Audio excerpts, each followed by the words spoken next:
Welcome back to People Junkie, a podcast about people and their stories, as everyone has one. And maybe you could connect with someone you never thought you would.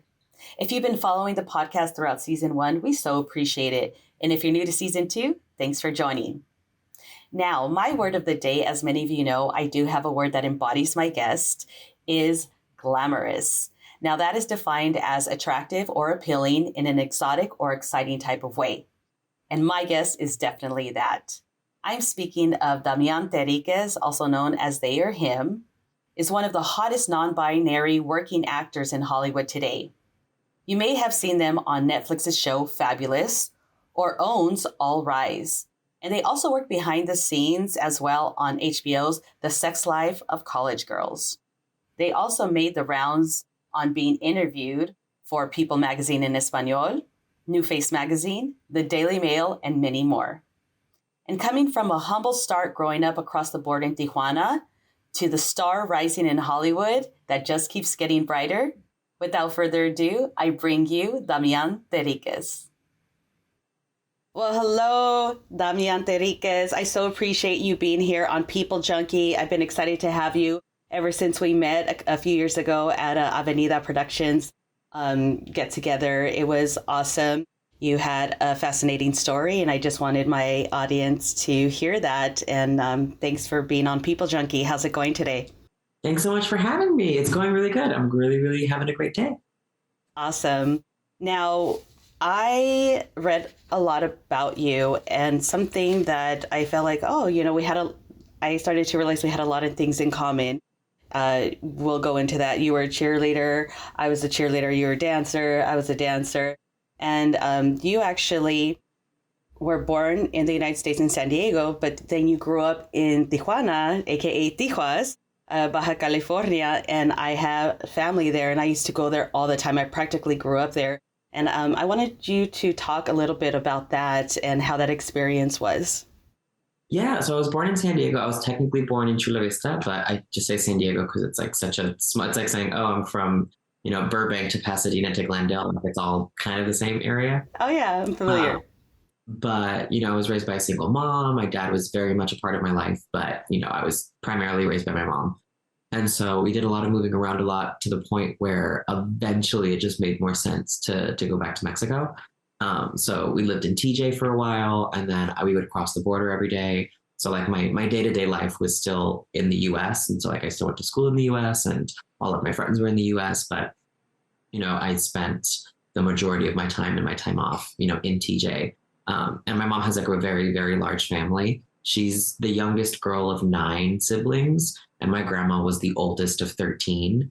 So all very close, and a lot of them are still in TJ. A lot of them are still in like Guadalajara and Sinaloa. But, a lot of my family is in either Southern California or Southern Mexico or Northern Mexico. So it was just really nice, to have that kind of built-in community. My aunt, my mom's oldest sibling, kind of plays the role of my grandma now, where, she still lives in TJ, and every time we go, that's who we see. And when we go visit my grandma at the border, or not the border, but at her burial site, every time we cross the border, it's just really nice to, feel like I'm going home. Yeah, I have such fond memories. I think we discussed about tacos and food and things of that sort. You had your taqueria, like little taco stand that you used to go to. We used to have ours where we used to go to. Talk a little bit about that memory and also the cuisine in Mexico. Yeah, so I mean, I think everybody, based on like where you live, like I feel like if you're from New York, oh, you have your favorite place to get pizza, and if you're from so and so, you have your favorite whatever. And so being from TJ, I love this one particular one. It's called Tacos El Güero. And when I was growing up, and my family's gone since before I was born, like my mom used to go, my grandma used to go. My mom went with me when I was pregnant, or when I was inside of her.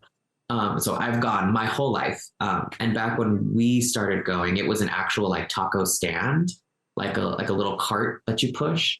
And now it's like a fully fledged like restaurant. Like I think they got like one little stand, and then they expanded to the shop next door, and then the shop next door to that.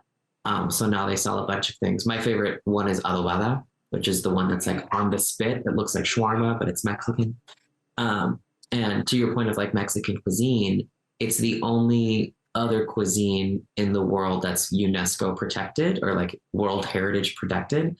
The only other one being French cuisine. You know, there's a lot of types of food and food categories that are protected, like a certain type of pasta or a certain type of pizza. Like I think Neapolitan pizza is protected, I think, and I might have Oh, that's interesting.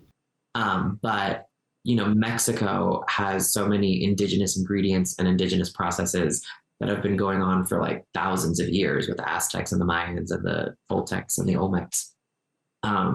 That it's actually protected. You know, when you look at the native types of like chiles that are from there, and then the way we get from like fresh chiles to like dried chiles to then a salsa, and then a corn to a maíz to a flour to a tortilla is, you know, very specific to Mexico.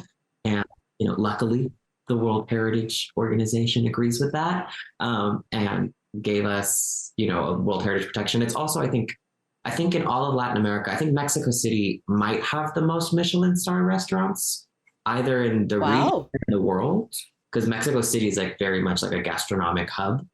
And I think as far as like World Heritage sites, it definitely has the most in all of Latin America. That's amazing.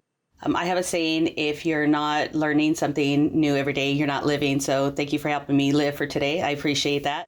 I know that Eva Longoria also wants to have people explore the amazing food culture in Mexico, not just this Tex-Mex that you have in the United States. How do you feel about that? Oh, I feel so grateful. I feel like people like Eva who have a platform to help spotlight things in Mexico that you might not necessarily associate with what you might think of. You know, I think there's tacos and stuff, obviously, but when you have, you know, like mole and chiles and other types of processes. And also, speaking of that documentary style series that Eva has, I recently did a project where I was portraying a type of tribe in Mexico and Oaxaca. There is a tribe of people called the Zapotec, and they have a gender non-binary person Yes. in society. And so, you know, Eva highlighted that in her show, and I was lucky enough to portray one of them in one of my most recent projects. But also, that's also from the area that like mole is from, which is really exciting. And there's so much different type of mole, which is something that I learned from that process. Is like talking with the indigenous community there. It's like there's moles that's like just for funerals, and there's moles that are just for weddings, and there's moles just for like these really special parts of life. Where I was talking with one of them, and she was like, "Yes, I only make this one mole, which is only for grieving families," which is just so special. And I think all of that culture in our food that isn't just, you know, like a Tex-Mex, like, you know, French fries in a burrito, or like a California burrito, which is delicious as well. I get you, but I definitely hear you. That's another thing that actually is true, because my former brother-in-law, his family was from Oaxaca, and my dad is from Jalisco, Guadalajara. My mom's from Chihuahua. And it depending on which born you were raised in Mexico, there's different type of cuisine. And they didn't even know that there was different types of mole for what you just talked about. And they said that that was the most amazing mole they ever had. Unfortunately, it was for a funeral wake. But yeah, that makes a lot of sense. And I was just having this discussion with someone the other day. They're like, it was a older cisgender white man, and he was saying, yeah, I didn't even know that you could have a couple different types of mole. I'm like, oh, there's a lot more than that. Yeah, there's like black ones, there's white ones, which is super interesting. Like my mom did not know they come in like a white color, look like milk chocolate. And so it's just like, I don't know, I just think it's really exciting to be a part of a culture where, you know, it's not just, I guess, hedonistic in that sense. Cause like, you know, I've heard like what you said, that like it's the best, like the funeral mole is like the most tasty. But it's reserved for people who are sort of going through their hardest time, which I think is really special. It's not just like, oh, it's my favorite, so I'm going to eat it. It's like very much for that reason. Absolutely. Now, you know, we're talking about, we touched upon where you grew up and Mexican cuisine and all that good stuff. you are non-binary, which means, you don't see a gender. Is that correct? Or you don't see yourself as one specific gender? Yeah, I think it's technically correct. Yeah, I think it's just like I don't necessarily hold myself back from doing what I want to do because it's for a woman necessarily. Oh, those shoes I like, they happen to be high heels, but I want to wear them, so I'm going to wear those. Or, oh, that's a really cute outfit. It happens to be a dress. I think it's kind of in the name, non-binary. It doesn't mean it has to be one or the other. And there's, I think, a lot of different ways of expressing that. I think there's some people that are much more on one side of the spectrum than the other. Like if super feminine is over here and super masculine is over here, they might be one way or the other. But I really like choosing on the day sort of what I feel like wearing. So like when I was in college, I studied a lot of fashion and anthropology and stuff. And I just learned about like all these different cultures where, Black here in like Western society means grieving, but somewhere else that colors white means grieving. And, here, white means weddings. And in other parts of the world, the red means weddings.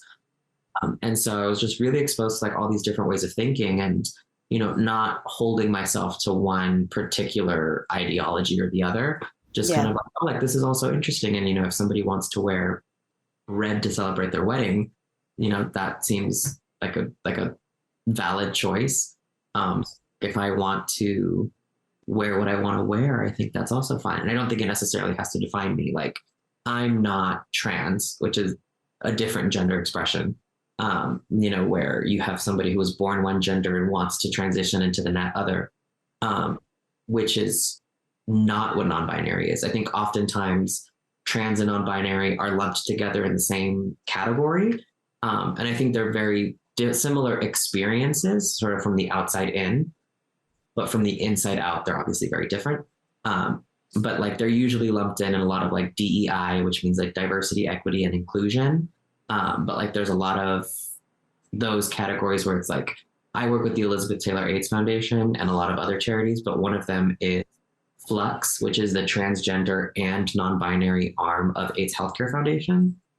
And so those are just kind of lumped in together for people who sort of experience life going through like the step-by-step of expression without necessarily sticking with what we were assigned at birth. Yeah. Yeah. Okay. No, that's actually something great because a lot of people are still learning about all these different types of pronouns. You go by he, they, and also LGBTQ plus. It tends to be a bit confusing, but I thought you broke it down, very succinctly. And I think that it's easy for people to digest that. So I appreciate that. Now, talking about non-binary, going back to, where you grew up in Tijuana, how were you able to be yourself? Because it seems like it's such a machista type of society. It's changed, I feel, but not that much. But if you could go into that, I'd appreciate it. Oh yeah, I mean, I think like I mentioned, my family's huge, so there's kind of a safety in numbers there. I feel like I am not the first person to do anything. If I wore a dress, my uncle probably did it in the 70s. And so I'm definitely the first person to be on Netflix and on TV. So yay for that. Woohoo! Yeah, it's like, there's just so many people in my family that like, I wasn't the first gay one. I'm probably in my age category, like of like my line of cousins. There's other people who are going through similar things. So there's kind of like, not like a singling out where if I was in like a super small waspy family, where I'm like the one gay person in like Kentucky or something, it's not like that. And then to, go to the like gender aspect, my family on paper should be very conservative. We're all Catholic.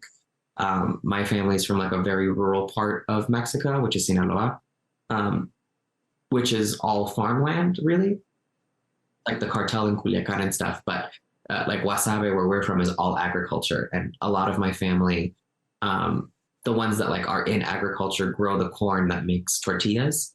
So like they sell it to the Maseca company and then they grind it and, make tortillas out of it. Yeah, we're called the people of the corn, right? Yeah. So it's like, on paper, they should be probably a little bit more narrow-minded. And because of that, I do give them grace, where I can. Like, I think that's also why I go by he often. Like, it's what I go by privately. But like, my aunt who's 90 in Guasave, Sinaloa, is probably not going to get, a nuanced gender politic the way that like somebody born and raised in LA is going to get. No, I get that. And, I'm not going to hold them to that. So I go by he, and then on places where it makes sense, or like on platforms where I'm like obviously wearing dresses and wigs and hair and makeup and stuff, I think they is easier for other people to get. And then there's certain situations, usually in like very queer spaces, where like I'll go by she, but that also is sort of like a mirror of what the other person wants to see me as, just because they're just like, I think a lot of people think that they're like affirming, being like very considerate and stuff. But as far as like me personally, I really, really don't care. I think some people say it and then like privately do, but like, I don't know, I'm just me. I only know how to be Damian, and like, if some people can like identify with that, that's great. But, the he, she, they, I don't really mind. I think, I was raised he most of the time. So that's just kind of what comes out of my mouth. Mm-hmm. But like, as far as gender politics go in Mexico, I find it so interesting because, that's even the idea that Mexico and like Latin America is very machista, while technically accurate, I think, takes like a new form of like Western people viewing Latin America differently. Because, like we mentioned, the Zapotec, like they have a spot for non-binary people, Indigenous Americans, and, Mexico is part of the Americas, had that in their society. And it wasn't until sort of like the Westerners came and colonized and then left this impact. And now that makes sense. Yeah. And now that Western, like now that it's like cool and progressive to be very, progressive and like LGBT friendly, now it's still just like, oh, but Latin America's so behind. And it's just like, yeah, but it's because of you guys. We were ahead.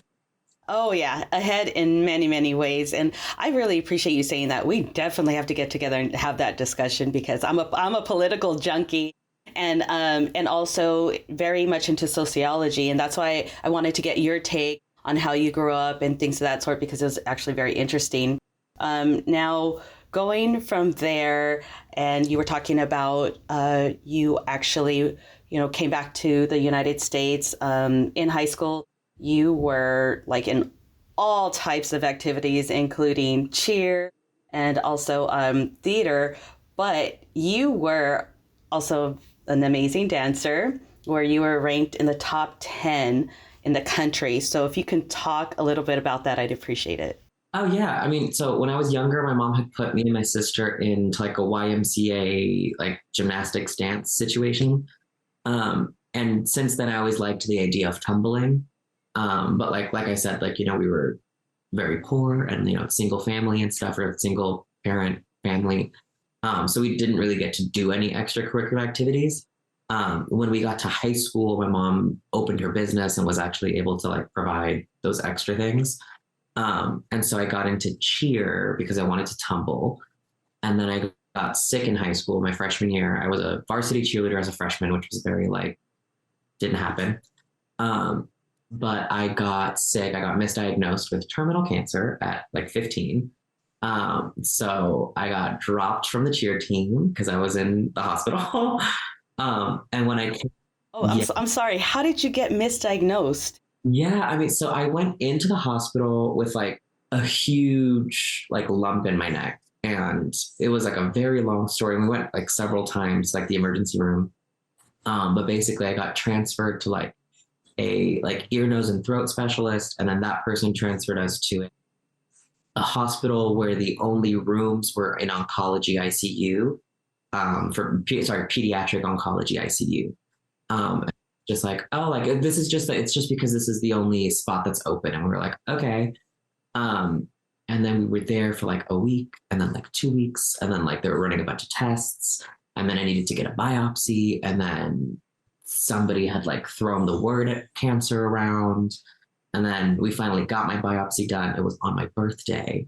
And when I came out of the anesthesia, the like doctor on the side was just like, "Oh yeah, I heard it was your birthday. Sorry, but it's cancer." And we were just like, "Okay." So then we were there. And when you have very late stage cancer, they put like a cage on your heart so that the chemo goes straight into your bloodstream. Interesting. And so we were waiting to do that surgery. And then like every time they had scheduled it, something happened. There was like a car accident. And so like all the ORs were booked. And then something else happened and like a bus crashed. And then same thing, like all the ORs were booked. And so when it was finally the day for me to have that thing put in my heart, they were like, "We're going to do one more PET scan and, you know, see if it metastasized anywhere else, just so we don't like hit it." And they did it and it was clear. And we were like, they're like, "Okay, you can go home today." We're just like, "Oh, okay. Now what?" And they were just like, "Oh yeah, it was probably like mono or something." But it was like probably. Wow, yeah, sure. Just like that. Oh my gosh. There was like a whole prayer train that was activated that like my mom and my cousins and my aunts and uncles, you know, all did. And every day my mom had like prayed that like it was like a mistake. And on the day that we were supposed to have a surgery, they were just like, "Sorry." And then my lump disappeared like overnight. So it was crazy because they did like take a biopsy and there was like a blue cell that was like, "This is cancer." And we're just like, "Okay, cool. Wow. So, Yeah. And then when I went back to school, I was very depressed. And my drama teacher from like intro to drama and like my elective was just like, "You have to do the play. Like you need to do something to get you out of this fog." And so I did the musical, and through that I met the dance team people. And so then I auditioned for the dance team, and I'm always very competitive. Like I really like to, if somebody can turn, I like to try and turn faster or farther than them. If somebody's flexible, I want to be more flexible than they are. And so I was in my high school dance team, but then I heard about like competition dance people, which is like the dance moms sort of thing, like where they're like in a studio. And so luckily in my area, there's a really, really great studio that I was talking to a friend who had gone there, and she was just like, "Oh, if you want to learn how to dance, like you have to go there." And so I went, I talked to the owner, I lied. I was just like, "Oh yeah, I can already do like all this stuff," and I could not do it. But he took me on, and you know, I studied for free. I you know was given everything there for free because I was a guy, and they were just like, "Oh, like there's not like that many guy dancers," and I was like, "Great." And so yeah, within like 6 months, I was internationally ranked.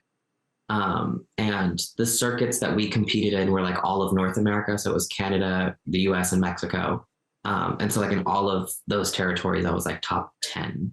I only danced for about 2 to 3 years. It was like the tail end of high school into like my first couple years of college.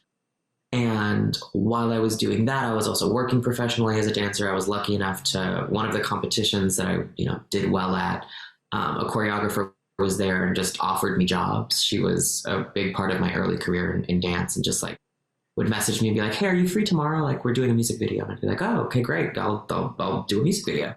And so through that process over like a year, I danced for Dylan Francis, Halsey, Tiesto, some other people.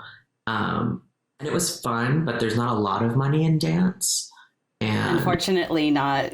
Yeah, and it's really hard on your body too. Like you can probably only be a dancer until you're like mid-30s, maybe if you're lucky, and then you have to transition to like choreography or teaching. And I knew that's not something I wanted to do. I'm not good at choreography. I'm not good at improv. I don't want to teach people how to do things. So I was in college still, and I had the opportunity to go to an audition. It was a dance audition, but it was for a television show where they wanted a dancer to dance, obviously, but then it was also like an acting part. And so I went to that, and so that was, I got through the dance part, and then I started doing the acting thing, and I was like, "Oh, this is so much easier than dance." I was just like, you just stand there and talk, and you know, it was a totally different world, and the pay is much better as an actor. The complicated part is getting a job because no one's going to just text you and say, hey, you're booked tomorrow. Mm-hmm. Yeah, that's actually the biggest, right? That was the trade-off. And so I graduated and I have a marketing degree, and I graduated during COVID. There was that, so I graduated in May of 2020. Well, congratulations on that. That's important. Yeah, but it was the worst time to enter the workforce. Oh, yeah. So, but luckily, I had the opportunity because of my fiance, whose friend was a producer, was like, hey, we're doing this pilot and we need dancers. So I, went back to dancing and danced on this pilot for a couple months. And a pilot is sort of the first episode of a television show that a studio makes before they decide if they're going to make like a whole season. And so we did that pilot and we shot at Warner Brothers. And because I was on the lot at Warner Brothers, I sort of met the other crew, and I got the opportunity to work as a PA on a different show, because normally when they shoot a pilot, they like shoot it and then they edit it and they give it to the network and then they get notes. And then about a month later, you get the decision. And so I was offered this job of a PA during that month where it was like, hey, if the show goes, great, you can go back to dancing on it. And if not, at least you'll have this other job. So I worked that job. And then while I was PAing, the decision came out and, that show didn't go. And so I stayed on the show that I was on, and then I got promoted to a coordinator. And I was there for about 2 years. And I just spent as much time as I could learning about sort of the business and the industry and the way a set runs and the way notes are delivered. And it was kind of like my version of like film school or drama school, because I was able to see everybody do it in front of me. Luckily, I was a coordinator, so I, could just sit there and watch because I had my team. So I did that. And then during the second year that I was there, I was taking some time and I had gotten an agent and a manager, and I was auditioning. And so like I got like one job, and then I got another job, and then I got one job, and then I got the big job. So then I had to quit, and I was like, hi, I got a show, so I have to go leave now. Bye. And that's how I got into it. It was just kind of very one thing after the other. And, the biggest thing was my fiance. He was an actor. And while I was dancing, I was helping him with his tapes, because that's kind of how you audition now. And even then, so like I would help him sort of read off of him, like when, he had to record or just when he was rehearsing. And I was like, oh, this seems fun. And then I got that audition, the first one, and I was just like, no, yeah, this does seem like something I want to do. And it was just like little versions of like confirmation bias. Like until I see something that I don't like, I'll stop. Wow, that's an amazing tale, because so many people are like, well, how do you get in the industry? How do you get in the industry? I just had another actor. He was actually a WWF wrestler, a former professional wrestler, and then he turned to actor. He's been in over probably now 400 films, like an outrageous amount of commercials, and he was giving some sound advice, which definitely I'm going to ask if you can do that as well, because sometimes when people ask for advice, they aren't really given advice. And he said something that was very true, and I think that you might agree with him. He said that he would get to the set early, because when you're on time, you're late. And when you're early, you could actually see what's going on. You can learn more behind the scenes. And like you said, it's like going to your own personal film school.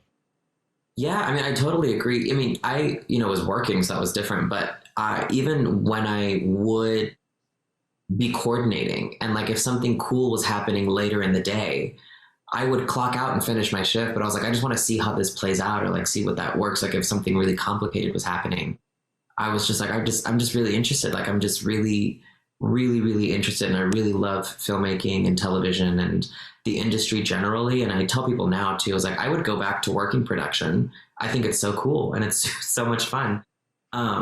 So I think you just have to be really passionate about it, and not passionate about what can come out of it. Not fame, not brand deals, not sponsorships, not free stuff, not a verified check mark. Like you have to like the business, because it's really hard. And all of those benefits are usually on the other side of some sort of big success. And getting to that success is the hard part. And so I think just, it sounds like, he's very passionate about it. So like being there early and understanding what you're doing, and, maybe staying late, because it's a job, but it's also not like a 9 to 5, and it's not. This is something I found working crew and getting to talk to all the departments, like, grip and the rigging people that like nobody talks to, is that everybody really wants to be there. Like they're union jobs, so like the pay is good, but like you're making movies and TV and everybody finds it cool.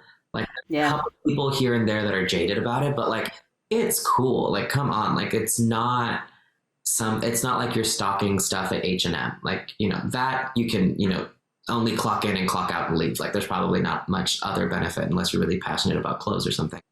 But like, if this is what you're pursuing, I really do think that you need to be like 100% in and try to learn as much as you can about the other things that aren't necessarily your job. Because I think if you understand other people's jobs, it makes your job easier. Oh, yeah, absolutely. Again, that is sound advice that people could actually take latch onto. And you and others are paving the way for many, many more to come. So I really appreciate it. Before we move on, I just want to let you know, for those of you who are listening or watching, we are with Damian Terriquez, and he is one of the top non-binary Latinx actors, working actors in Hollywood today. You may have seen him on Netflix's Glamorous, which I highly recommend. He was awesome in there. He was also in HBO's The Sex Lives of College Girls and owns All Rise, just to name a few. He's definitely going to go into talking more about how he got on these shows and basically working as a non-binary actor. Now, I do have a question because I did have a newspaper reporter on in the first season, and we talked about these different words for describing Latinos. Is it Latino? Are you Chicano? Are you Chicana? Are you Latin? Are you Latine? Are you Latinx? So right here it says Latinx. Do you go by anything other than Latinx? I go by Mexican. I like to be specific. Um, I completely respect everybody's, thing. But, as somebody who was raised in Mexico, I I just don't find the like Latina, Hispanic thing that offensive personally. I have a lot of friends that do, and I totally respect their opinion. But like for me, I think it's kind of the same thing like with the non-binary thing. I'm a little bit more flexible personally. So I like to say Mexican personally, just because that's what I am. I'm not Salvadorian, I'm not Colombian, I'm Mexican. So that, and then, I'll say Latino, I'll say Latine. I think a lot of people say Latine now. Yeah, I've heard that as well. But I don't know, like, again, like Spanish is my first language, and I'm just like, Latinx you can't say in Spanish. Like, you can't conjugate that widely. No. And that's why really, for me, it's Yeah. just not something that sticks for me. Yeah. But I get you. Mexicano. I love it. Now you have been you've been interviewed for People en Español. You've been on the New Face magazine, Daily Mail, just to name some of the magazines. Now, when did you start realizing that, wow, I think I'm getting known. I think I'm getting popular. Yeah, I mean, so we wrapped Glamorous was the big show. And even when we were shooting it, we kind of knew it was gonna be not big because, it didn't break records, but it was with Kim Cattrall, and we were shooting, and it was really fun, and it was a Netflix show, and Netflix has such a wide reach. And so when I wrapped, I got a publicist. That's just kind of what you have to do now. That's the real advice, is like, if you're any amount of a working actor, you should probably get a publicist when it makes sense, because that's sort of how you get out there now. I feel like back in the day, you probably could have been, on a television show, and stuff would have happened a bit more organically. Not that having a publicist isn't organic, but there's so many media outlets, there's so many shows, there's so many streamers, there's so many networks, there's so many movies. There's just so much going on all the time that you do need somebody sort of advocating for you. And so when I wrapped the show, I was like, okay, I think I want to get a publicist because it seems like a bigger deal, and I want to sort of make the most out of this opportunity. And the first thing they got me was a magazine cover. They're like, hey, you got offered this magazine cover. And I was like, I just got here. Okay. Great. And so I think it was just, I mean, from the beginning, even just like getting invited to like your first premiere is a big thing. And then, when brands start to dress you, it's a big thing. But once the show came out and people started like stopping me on the street or like stopping me when I was shopping or like when I was eating or like at events and like the servers were like, oh, I loved the show. I'm like, oh, okay. I think I forget that other people watch the show, if that makes sense. Because I think we started filming in 2022 and it didn't come out until the summer of 2023. And so for me, it like happened so long ago. But like for everybody else, like they were just starting to see it. And so that was really fun. Talk about your first role that you got, and then we can circle back to how you got to Glamorous, and you can talk about your character that you play in Glamorous after. Yeah. So, I mean, the first, how do I say this? I've been very lucky in my career. I started actually like wholeheartedly acting in 2022 and the abridged version. I mean, there was a lot of emails and back and forth and late nights talking with my fiance about like what the next move was. But the timeline was I got into my first acting class in January of 2022.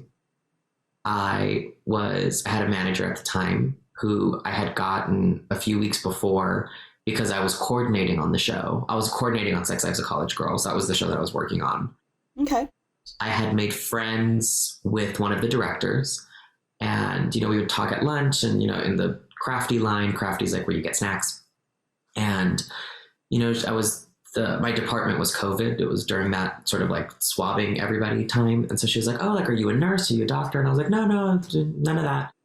And she was like, well, what do you want to do? And I was like, oh, like, I would like to act, but, I'm still kind of learning about it. And there's this whole catch-22 of you need roles to get your agent manager, but then you need an agent manager to get you the roles. So it was like this whole thing. And so we were talking about it. She's just like, yeah. She's like, but, a friend of mine is a manager. If you'd like, I can introduce you. And so that's how I got my first manager. And so in January, I was like, hey, like, I had finished working on that season of Sex Lives. And I was like, hey, like, I think I'm ready to try. And she's like, great. So she sent me to some acting classes. And then I got my agent in February. So January, February. In March, I booked my first, it's called like a co-star, which is sort of, when it's like the smallest ones where like on NCIS or something, when they're like, he went that way. It's that. Yeah. Well, at least you got a speaking role because that's big. Right, exactly. And so I got an audition for All Rise, and I was like a fast talking assistant during like a dream sequence. And, I auditioned for it. I got it. I shot that in April. And then I went back to work, actually. It was like Sex Lives had come back, and I was like, oh, I could do that, because you never know when the next job is going to come. And I was like, I can, work in between. And so I was back at Sex Lives, and I was coordinating, and I had an audition for Glamorous. And then, a week later I had the callback for it. And this is at a time where everything's sort of over, like you record yourself and send it off. And so, I was on vacation actually when I got the first audition. So like, I went into like my room and I did it and I sent it off, and then we came back and I was at work and they're like, oh, they want some more scenes. And so I, was at work all day, and then I came home and I recorded them and I sent them off. And then about a week later I was at work and I got a call, and it was like, hey, they could still go either way, but we just want you to know, like, you're like one of like 2 or 3 people. And I was like, oh, okay, cool. And they're like, we'll probably know by tomorrow. And I was like, great. But I went back to work. And so I was actually giving somebody a COVID test when my phone rang, and I was like, somebody's going to have to hold this because I have to get this phone call. Yeah, priorities. Yeah, and so like I went off into like the back of a parking lot, and I was just like, hello, and they were like, it's you got it. And I was like, oh, great. And so then from then I put in my 2 weeks, and then, I went to Toronto for 6 months and shot my show. And on that show, it was Glamorous, which was sort of Netflix's television version of like The Devil Wears Prada. It was like at like sort of like Ugly Betty vibe too, of like, person fish out of water, gets an assistant job, to like a very high ranking person, except for us, it was in the makeup industry as opposed to like in the fashion or magazine industry. Mm-hmm. And I played sort of like the best friend, sage type character to the main cast. And sort of like a lot of the show takes place like in like a very fancy building in Manhattan. And I was sort of like the underground club friend that like everybody went to afterwards and after work to like sort of decompress and talk about the drama of the office. And so we were kind of, it was really, really fun. Yeah, it seemed like you were the therapist, you were the drug dealer, you were everything. Yeah, exactly. Yeah, and so like my character sort of doesn't live in a club, but like all of the majority of my scenes were like in this like dive bar, drag club, sort of like fevered dream of an environment. And my character wasn't a drag queen, but you know they were very done up all the time, which was really fun to do. You know, just being in hair and makeup for like 2 to 3 hours a day. You know, putting on wigs and crazy outfits and great makeup and stuff. It was just really, really fun. Yeah, sounds like a dream come true for some, right? Yeah, it was really cool. Now, I believe that the main character, the protagonist, was also Latino, or do they go by they, them? So she's trans now. Oh shit! Okay, trans. At the time that they were shooting, I to my understanding, they were not binary, but you know, she's trans. She's like fully transitioned as well. Okay, good to know. Thank you. And yeah, and so her name was Benny. I don't know if she goes by Latino. I think she's like of Mexican descent, which yeah, exactly, of that heritage, and then to also be non-binary. So there was just so many characters, and I thought that's what made Glamorous so awesome, that you're introducing not only non-binary, but also from people of different backgrounds and origins that all come together because you guys are intertwined in a certain way. And that's supposed to be maybe those that are not quite accepted yet, but like the misfits of what is that called? And that Santa Claus film, the misfit toys, the island of the misfit toys, right? Yeah.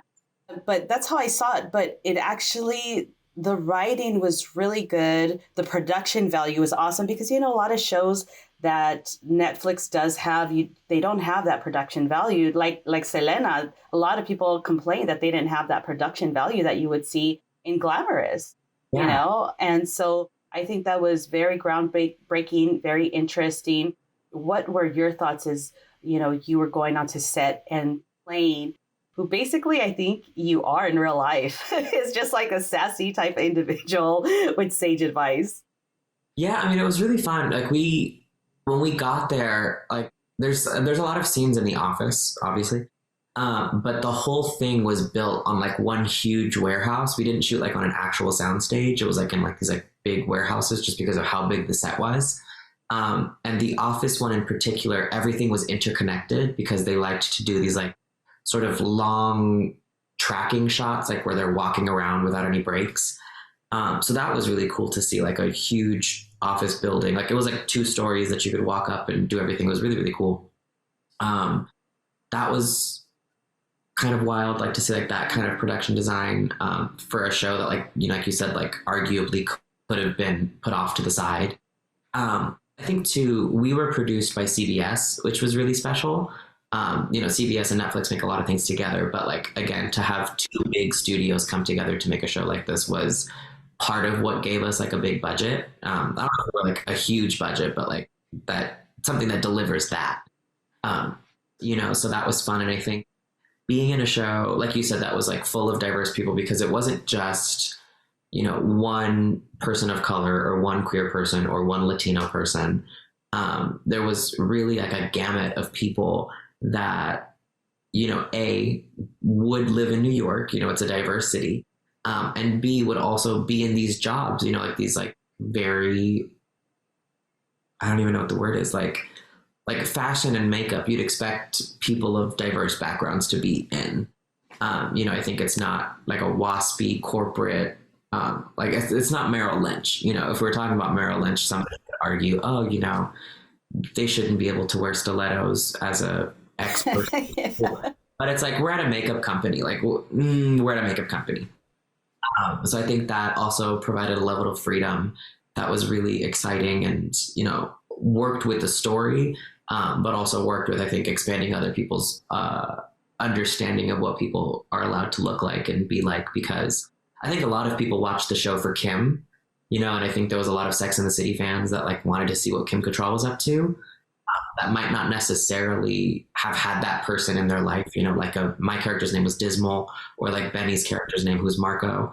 They might not necessarily have that reference point. So I was really grateful to be a part of something that, somebody would watch for Kim Cattrall because she's great, but also might, teach somebody something on the other side. But it's interesting because Kim Cattrall didn't seem like a lead to me. She seemed more like, someone that was a bit in the background, like not the main character, but a co-character, like, you played.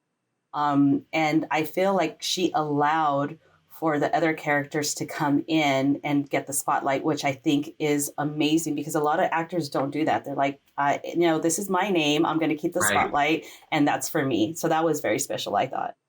Yeah, I mean, she was so generous, and I think in the ways that you described, but also just like on set was just really nice and really kind. And, I think we all understood that the story was the diversity.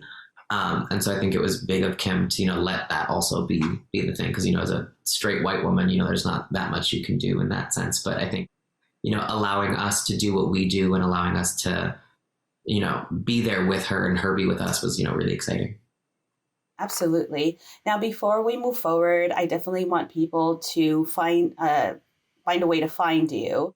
And that's all your social medias, either to get in contact with you, ask any questions or things of that sort, because that's what People Junkie is about. It's about sharing other individual stories, inspiring, and actually making connections. So if you can, go through your social medias. And for those who are listening, if you can spell out the name and everything like that, I'd appreciate it. Yeah, so on Instagram, I'm at Damian Terriquez, which is DAMIANTERRIQUEZ. On Twitter, I'm the opposite, at Terriquez Damian, with the same spelling. I don't know how to use Twitter, so I just kind of use that for like my news, like to see what's trending and stuff. Yeah, Twitter, or X as it's called now. Good Lord. And then I think I'm on TikTok at Damian Terriquez. I, again, don't know how to use TikTok. I think I just I don't know. I might do like when I get ready for red carpets and put stuff up there. But again, I don't know how to. I think Instagram is where I'm the most active. But yeah, and then it's Damian Terriquez, so DAMIANTERRIQUEZ. Perfect. And this is also both video. So I'm going to actually put up a card where people can look at it. And I really appreciate you taking the time out of your busy schedule. Again, a working actor is something very hard. And as I was saying earlier in the podcast, I did have Al Burke, who's an actor and former WWF wrestler, and we discussed a little bit about the strike. But I want to hear from you, and being Mexican and the Latinos in Hollywood. What adversities would you face more than just someone who is a regular cisgender male, female? Well, I mean, I think it's a very intersectional, layered answer. I think being non-binary is probably good right now. I think in terms of like, there's lots of roles and a lot of people want to be diverse on shows and stuff. So I think that's good. I think the thing I'm understanding more and more now is the category that for some reason broader audiences or Hollywood has for Latinos. I think every year the UCLA and the USC sort of like film studies come out, and I think every year the Latinos are the least represented categorically, the least represented sort of in front of the camera, behind the camera, absolutely, in the writers' rooms, in terms of the amount of named roles there are, and then the amount of like types of roles that those people are portraying, and then also like the types of skin color that person has. I think there was one year that it was like, I forgot what it was probably like 2012 or 13, but it was like out of the like 15 leading Latina roles, Cameron Diaz was like 4 of them, because she's of Cuban descent, but she's a blonde, blue-eyed American person. And nothing against Cameron Diaz. She's also from San Diego. Uh, And actually Long Beach. yeah, Yeah, she graduated from Long Beach Poly. Yeah. so it's like, nothing against that, but it's like when that's, your Latino representation, it's a little like, oh, I don't know. So during the strike, actually a lot of the Latino, Latina, Latinx community came together in a very beautiful way. I was a part of a group called Latinas Acting Up, which were the ones that sort of danced on the picket lines, and we danced, bachata and cumbia and like reggaeton and stuff. Yeah, I saw that, and that was so amazing because you guys seem to bring more flavor like all the time, even during the strike. Yeah, it was fun. I mean, because so when the actors, the thing about like this year's or last year's strike was that it was a joint strike. So the writers were on strike first, and then the actors union joined. I think I want to say if it was 2 or 3 months in that the writers were striking. So, when the actors came in, it was kind of like a wake up, because I think some of the writers, were probably starting to get tired. They were on the line alone. There was a lot of solidarity union wise, but a lot of other unions in their contracts aren't allowed to picket coincide. Oh, the writers okay. can, yeah, like the writers can, and the actors I think can. Like we have a clause that says like even though we're not on strike, we can also join the line. Okay. Obviously, if we have contractual obligations, we still have to go to work, but it's like you can, at least in support, do that. But some of the other unions can't. So it was like this whole thing. So when the writers were, sort of like in their lull, I don't want to say that because that sounds like a criticism, but like when the writers were starting to get tired, the actors came in, and Diana from my show, she plays the mom in my show, organized Latinas Acting Up, and she was just like, hey, we're doing this thing, would love for you to come. And so we did. And it kind of became its own thing at that point. Like there was like reporters that would come and look for us to see like where we were dancing and when, and it just became like this whole thing. And because of that, I was able to meet a lot of like the Hispanic and Latino community in Hollywood, because it was what we were for. And so I had already known Wilmer Valderrama sort of as an actor before, and when I was coordinating still. And I actually had like a tiny part that got cut from 90s show. So we got to work together too. But the Latino branches of the WGA and SAG had a joint picket at one of the studios one day. And so it was just like this huge turnout of just like a bunch of Latinos. We as Latinas Acting Up went, obviously. But, I ran into Wilmer, and then I ran into, like Eva Longoria and Rosalind Sanchez and Gina Torres and, Mayan Lopez and George Lopez. And so like we got to sort of meet everybody in a way that like otherwise, unless we were at like a red carpet or something, it's just a different thing. It was very humbling to get to be with everybody sort of on the same level of like, we're all out of work right now. And so that was just really fun. And now being on the other side of it, helping, maintain those relationships and trying to like, produce things together and work together and find ways to keep that sort of camaraderie going, even though we're not like up against the studios now. No, and that's something that I feel in any type of business, they don't want people to get together. They don't even want you to talk about your salary, the basic thing, because they know once someone starts understanding, hey, I'm worth a bit more, like that's when things start to happen, things start to shake up. And I was definitely in solidarity with you guys. I was telling Al as well when you guys were on strike. He did say something that was interesting, and I don't know if you know more about this or if it's a done deal, but he said that you guys might have turned it down, or they're asking you guys to turn down the contract. Is that true or not true? And if you can give more detail. Yeah, I think at the time that it was like getting close to being done, or not even close to being done, because, they can go on for a long time. I think there was a lot of confusion towards the end of like what was being said and who was saying what and what we actually got and then what we didn't get and the things that people wanted that they thought they were going to get. But, it was a negotiation. So like you have to give on some to get on the other. And I think some people didn't like certain things, but some of the things that people were asking for were just never going to happen. It was like, I think somebody was upset that we had regulations on AI because people wanted to ban it altogether. And it's just like, well, you just can't ban it. It's going to happen. Yeah. So it's unfortunately. Like, yeah. And it's just like, that's just kind of the world we're in where, just because you don't like it doesn't mean that this is who we have today. And so like the consensus was, it's better to regulate it now and then put stricter regulations later. But, get a foot in the door now, where if you leave it open-ended, then it's going to be much harder to even grapple with later.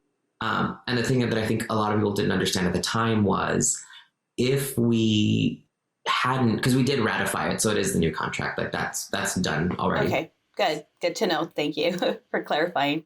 Yeah, but at the time it was like, I think people thought like, if we didn't ratify it, that we would go back into negotiations, which isn't necessarily the case. If we didn't ratify it, we would default back into our old contract, which again doesn't have any of those regulations in it. So it was like, if the old contract is the reason that we're on strike, why would we then default back to it just because we're not happy with the new one? No, that actually makes a lot of sense. Sometimes you take 4 steps forward and then the dance of 2 steps back. And yeah, but at least you guys are union, and that's something that more and more companies need to do, because as you're hearing, more and more people are getting laid off left and right. So is there something going on in the industry right now where you see more layoffs, and how do you think that would affect you if that's the case? Well, I don't know. I think I heard something that like a lot of the studios are starting to contract in terms of like the amount of content that they produce, which is probably for the best. I think, I don't know. I think, I don't know. I think it's like kind of like there'll be more jobs the other way, but then you get paid less because the budget's being spread so thinly. But even during the strike, to go back to DEI, during the strike, I think either all or the majority of DEI executives got laid off or fired. So now all the studios sort of don't have these diversity initiatives. Warner Brothers used to have a like diverse writers training program type of a thing, and they got rid of that. They got rid of like a lot of stuff actually. Wow. Sort of, there was, and then our show got canceled not too long after that. And then a lot of other like Latino led shows got canceled sort of like all in the same week. It was like diversity executives got laid off like 2 weeks before, and then all these diverse shows got canceled. And you're like, interesting. Yeah, very interesting. Yeah. Wow, that's actually horrible, because it's like the schools, when they're trying to cut back, what's the first thing that goes? The arts, music, things of that sort that make people think, right?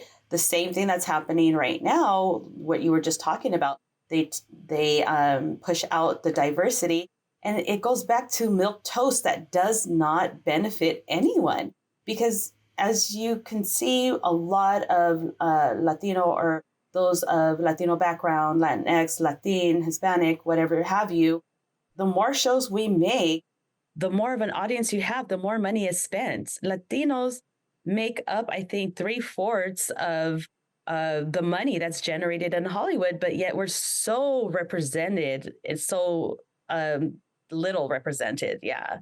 Yeah. And then it becomes a sort of like catch-22, or like this like self-fulfilling prophecy, where I think when we got canceled, because Netflix canceled like 5 shows the same week, and it was all put out like in this one press release. And a lot of the comments that I kept seeing over and over and over again were, this is why I don't watch the first season of television shows, because I don't want to get invested in a show and then it gets canceled. Where before studios would actually try to help the shows that they're producing. And I have nothing against Netflix, it's a machine over there. It's, that's what they do. But, I was watching a documentary about the making of The Nanny with Fran. And in it, it was saying that I think the first season struggled on Wednesday nights. And so they moved it to Monday nights. And over season 2 and 3, it actually got an audience. And, over the course of the next several years, it became what we know it as. Where now I feel like, depending on who you're looking at, if something doesn't break records its first season on its own, it's, not worth making again. And it's just like, oh, that's kind of not how things work. But I think Issa Rae said it this week, that there's a lot of television executives now that are more concerned about Wall Street than they are about entertainment. Oh, yeah. And so I want to get her quote right, but I'm probably going to paraphrase it. She was just saying that there's not a lot of smart executives, that they should focus on money and then let creative decisions sort of be with the creatives. And that's just not something that happens, which is interesting because when you sign a television deal, you're signing a contract for 7 years. So the fact that things are canceled after one is just so weird. So what do you do in that case? Because you are binded by a contract. Is it that you cannot work, or you can work only when they tell you? And if you can't work, what do you do then? I think once the show's canceled, you're released from the contract. But in that in-between time, for example, like I wasn't signed to that contract, but like we shot from June to November of 2022. And we didn't premiere until June of 2023. And we weren't canceled until like November of 2023. But under that contract, I wouldn't be able to audition for other roles at the same level. Like I can, they're called series regulars, like the main cast.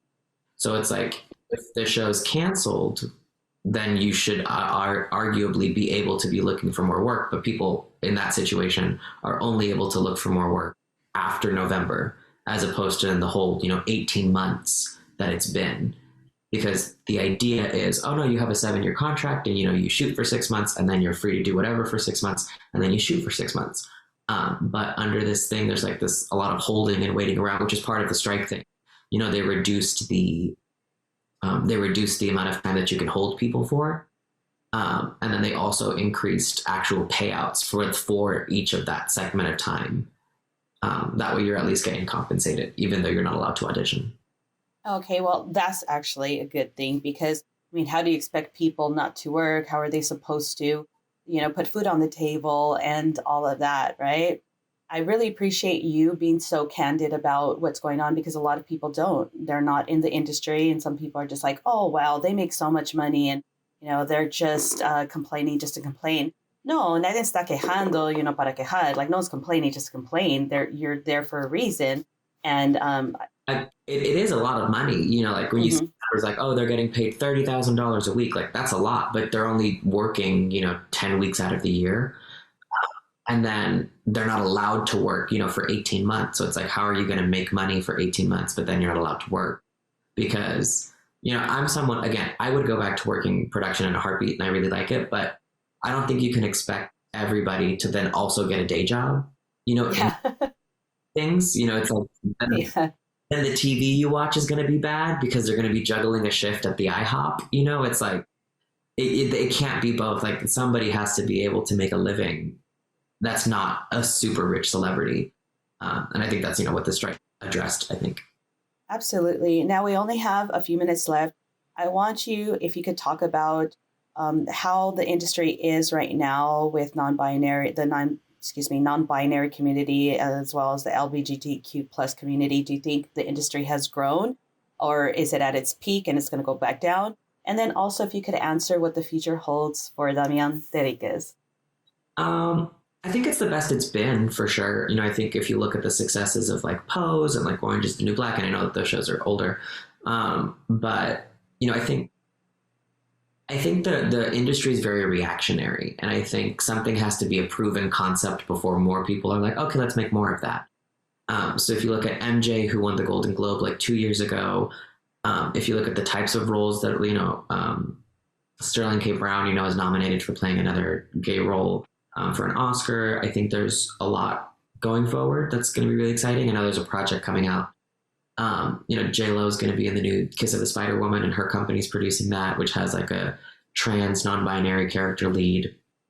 I think it's the best it's been. I think there's kind of no going back, because also I think, even at its most crudest form, the industry is a business and they want to address the concerns of the people. And I think Gen Z is very forward thinking in that sense. And so even if it'll take a little bit longer for people to consider them as the new demographic, but, I think that's something that they also want to watch. Considering how I think a lot of people in my age category are, non-binary or fluid or, just kind of more exposed to things. I think if you look at, stuff that's probably made for my mom or for like, my in-laws, that's, probably not for them. But I think the more Gen Z that ages into this sort of spending category of like ad spend and watching TV and paying for subscriptions, I think they're going to need to make things that address the things that they want to watch. So yeah, I think it might take a second. It's not everything is just going to be like, oh great, it's so awesome now. But I think you'll slowly start to see sort of those projects. And I think the more projects we have, the more projects that, like, the less weight each one has to carry for the entire community. Same thing for Latino projects. I think if you look at the success of Flamin' Hot, now hopefully they'll greenlight more things that show Latino stories or Mexican American stories. And then not everything has to be as successful as Flaming Hot to be considered a success. For me, I'm back to auditioning, which is great. I'm writing and producing now. We've met with a lot of studios. I think it's so weird, actually, because, I had a studio take me out to lunch the other day, and I have another studio taking me to dinner this month. And look at you. Really, really fun, to see. I think because of Glamorous, too, I'm on the radar of the Netflixes and CBSs and Amazons. And my management company is the company that made Ozark. So, oh, wow. I have a great team there, and, they're taking me seriously in the things that I want to do, because I think sometimes when actors say like, oh, I want to write and I want to produce, they're just like, yeah, great. Like you want to, it's almost like a vanity project. But I think, I do a lot of philanthropy. I do a lot of work with the community. I do a lot of work with like the Elizabeth Taylor AIDS Foundation and the AIDS Healthcare Foundation and the LGBT Center and the Trans Center in LA. And, it's trying to tell their stories, meeting all these people, and I get to play dress up and, go on a red carpet and do things, but, hearing the things that they have been through and, that luckily I haven't, or like the experiences of like getting kicked out of your house or, having to turn to like alternative types of work, are just things that I think are worth telling. I have a lot of Latino friends that are like, I'd never play a maid. And I'm like, why? My aunt's a maid. I have no problem with that. So in the same way, like, I think being able to authentically tell the stories of the community and, being offered this seat at the table that I have, wanting to do it justice and wanting to do right by them and, hopefully bring them along for either the storytelling or like the consulting and the types of things that, I want to tell. And there's definitely things that I want to do that are sort of against the grain of like what someone might think of like a queer story, like a, just like a fun rom-com. But luckily those doors are opening now, and it's just really exciting to get to be in those positions where, executives are looking at you for what you have to say. No, that's a beautiful thing. And I just want to say thank you so much for sharing a little bit about you, your story, what you've done in Hollywood, what Hollywood's like, because a lot of people, I lived in the Midwest before. And when I first moved there, it was during my junior year of high school. Story I'll tell you later.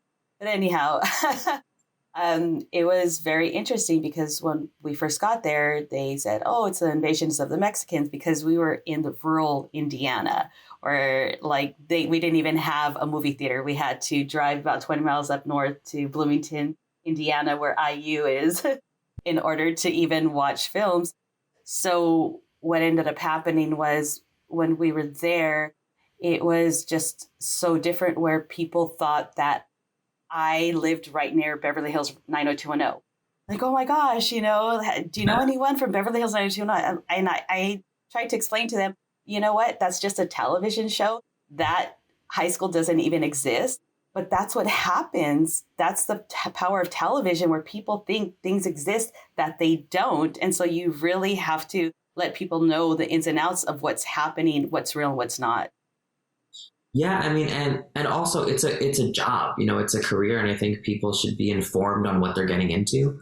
Luckily, I spent a lot of time sort of researching and asking people because again, I went to college in LA, so I was able to sort of just by being here, kind of had heard things around, and so when I was starting to, and again, luckily being having started in production, I wasn't under any illusions of like I'm gonna walk onto set and it's gonna be so easy. I was the lowest person on a set before, so like now being at the top is fun.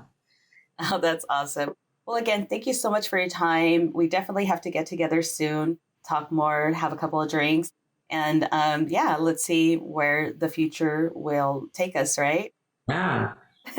Well, I was with, uh, Damian Terriquez. He's awesome. He is in a lot of shows that you've probably seen and will be more. He's a very famous non-binary working actor, again, working actor here in Hollywood. And I just want to say again, thank you so much for your time. Like I said, I hope to see you soon and good luck and prosperity and everything else you do. Thank you. You too. All right, ciao for now. That was another great episode of People Junkie as I was speaking with the glamorous Damian Terriquez, a very well known non binary working actor in Hollywood today. Well, thanks so much again for joining us on People Junkie. Make sure to check us out on all our social media platforms. And if you're on the go, no worries, we got you. You can listen to us also on Spotify and Apple Podcasts. Remember, whatever you do or wherever you go, put a smile on your face. You never know whose day you'll make. Ciao for now.